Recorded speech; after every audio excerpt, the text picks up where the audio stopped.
Poussez des cris d'acclamation. Pour Jésus-Christ de Nazareth, l'alpha et l'oméga. Je n'entends pas tes acclamations. Christ en nous, Christ en nous.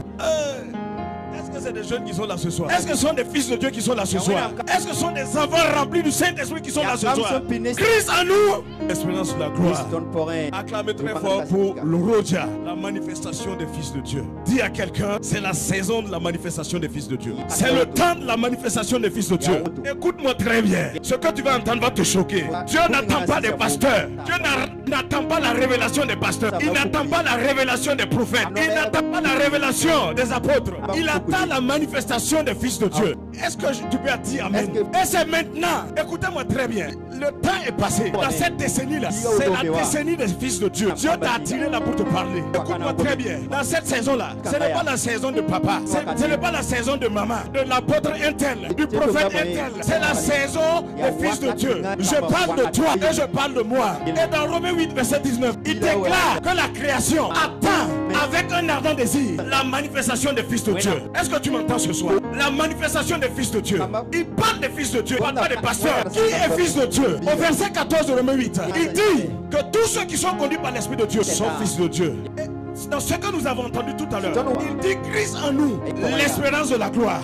Christ en nous, l'espérance de la gloire. Christ en nous, c'est d'abord une espérance.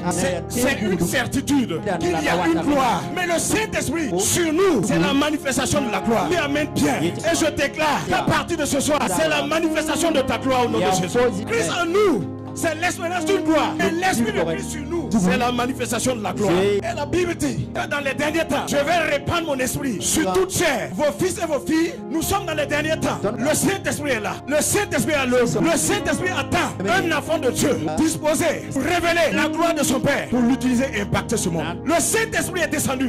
Acte 2, il est dit que le jour de la Pentecôte, le Saint-Esprit est venu. Qui veut manifester la gloire de Dieu? Qui veut être une révélation? Qui veut impacter sa génération?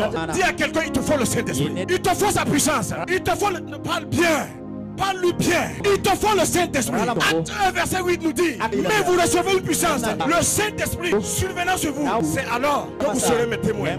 Et Jésus, dans Luc 4 verset 14, il dit, Jésus revêtu du Saint-Esprit. Jésus ayant le Saint-Esprit sur lui, il est revenu. Et sa renommée a grandi. Sa renommée agit dans toutes les régions de la terre. Voilà pour ce soir. Je t'ai attiré ce soir pour te parler. Fils de Dieu, fille de Dieu, il y a une gloire qui t'attend. C'est aujourd'hui. Il faut que tu saches qu'il faut prendre une décision à partir. Toi, tu fais partie de ceux qui se manifestent ou de ceux qui continuent à se cacher. Il y en a beaucoup ce soir. Même pour une acclamation, tu ne peux pas acclamer. Même pour dire Amen, tu ne peux pas. Tu es toujours là en train de faire les choses. Quand ce n'est pas une manifestation, si l'Esprit de Dieu est en toi, ton acclamation doit être puissante. On doit entendre ta voix. Dis Amen bien. Ce n'est pas le temps de se cacher. C'est le temps de se découvrir, de manifester. Et je voulais dire à quelqu'un, il y a 3 temps dans la vie d'un homme. Dis à quelqu'un 3 temps. Et fais tes mains comme ça.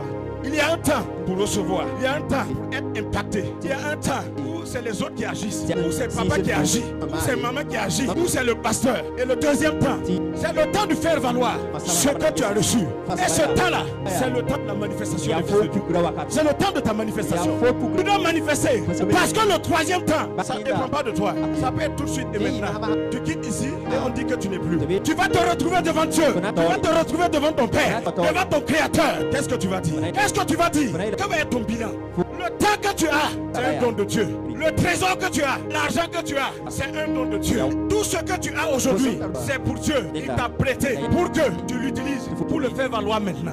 Christ en nous, c'est l'espérance de la gloire. Mais pour que la gloire se manifeste, il faut le Saint-Esprit. Il faut la puissance du Saint-Esprit. Tu vas me dire, non, c'est pas ça. Moi, j'ai besoin toujours d'une moto, bien d'une voiture. Non, il faut que je me marie d'abord. Toutes ces choses-là c'est des bonnes choses. Mais ça ne manifeste pas la gloire de Dieu. Tu penses que ta grosse voiture est une gloire, alors qu'elle va passer. Ce qui ne passera pas, c'est le Saint-Esprit sur toi. C'est la parole de Dieu agissant en toi. C'est ça qui ne passera pas. Et ce soir, décide d'être une manifestation de Fils de Dieu. Décide de laisser que ce que tu as reçu soit manifeste. Décide d'impacter ta génération. Décide d'impacter ceux qui sont autour de toi. Ça commence chez toi à la maison. Ça commence à l'école. Ça commence à ton lieu de travail. Dans Romains 8, au verset 17, il est dit que les souffrances actuelles ne peuvent pas être égalées à la gloire qu'il va révéler. Il y a une gloire qui est là pour toi. Une gloire est disponible pour toi. Et la gloire de Dieu, c'est l'impact de Dieu dans la vie de quelqu'un. Cet impact-là, c'est par le Saint-Esprit. Il faut que quand le monde va te voir, on ne voit plus Jonathan, on ne voit plus Karim, on ne voit plus Youssouf. Il faut que quand le monde va te voir, on voit le Fils de Dieu en toi. Écoutez-moi très bien. Quand le monde va te voir, avant même que tu n'aies intervenu, avant même que tu n'aies ouvert la bouche, les démons doivent commencer à s'enfuir.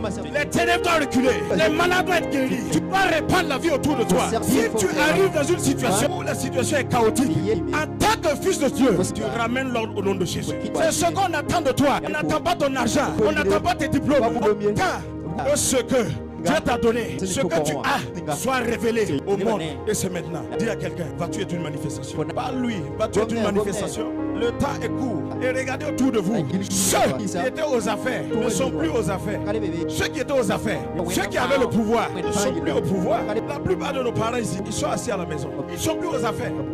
C'est toi qu'on attend. Toi, tu es toujours là. Le pasteur n'a pas fait ci. Papa n'a pas donné ça. Maman n'a pas donné ça. C'est à cause de papa. C'est à cause de maman. C'est le grand frère qui a. Fils de Dieu, révèle le Fils qui est en toi. Révèle Jésus qui est en toi. C'est que quand Jésus a reçu le Saint-Esprit, partout où il allait, l'ordre était établi. Quelqu'un est prêt ce soir pour une manifestation. Est-ce que quelqu'un est prêt ce soir pour se révéler? Et dis à quelqu'un, n'aie plus le temps de faire attention à quelqu'un.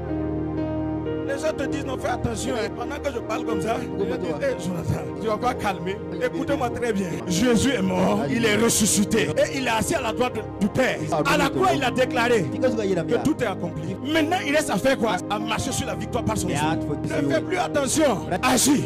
Agis, passe à l'action. Si tu chantes, chante très bien pour la gloire de Dieu. Si tu prêches, prêche très bien pour la gloire de Dieu. Je ne sais pas ce que tu fais. Si tu es ingénieur de son, on doit voir la puissance du Saint-Esprit dans le son. Il amène bien. Je ne sais pas ce que tu fais. Dans tout ce que tu fais, quand tu arrives, on doit dire, lui là, il n'est pas comme les autres. Il y a quelque chose en plus. Il y a quelque chose. Et ça, c'est la puissance du Saint-Esprit. Il faut que tu demandes la puissance du Saint-Esprit pour manifester la gloire de ton Père. Pour être une révélation. Pour impacter. À un certain moment, on ne va plus demander les pasteurs. Non, non, non. Avant même que le pasteur arrive, les fils de Dieu que nous sommes ont réglé le problème. Est-ce que tu es d'accord avec moi? Tiens-toi debout. Dis, Père, ce soir, je vais être une manifestation. Je vais être une manifestation. Je vais être une révélation. Parle bien. Je veux être une manifestation. Je vais être une révélation. Parle avec moi. Confesse. Ouvre ta bouche. Écoute-moi très bien. Une bouche fermée est une destinée fermée. Ne pense pas que tu passes pour une bonne personne quand tu fermes ta bouche. Tu passes pour quelqu'un qui ne va jamais rien faire. Ouvre ta bouche et déclare. On dit au commencement, la terre est une masse informe, vide, chaotique. Et on dit, et Dieu dit, tout commencement est prophétique. Tout commencement est prophétique, mon frère. Si tu peux ouvrir ta bouche et déclarer ce que tu veux voir, tu vas le voir venir. Au nom de Jésus. Dis avec moi, Père, je vais être une révélation dans cette génération. Je vais être une manifestation dans cette génération. Père, dans ce que je fais, ouvre-moi de ton esprit. Je suis fatigué de me cacher. Je suis fatigué de me cacher. À partir de ce soir, ouvre-moi. Parle au Père. Parle.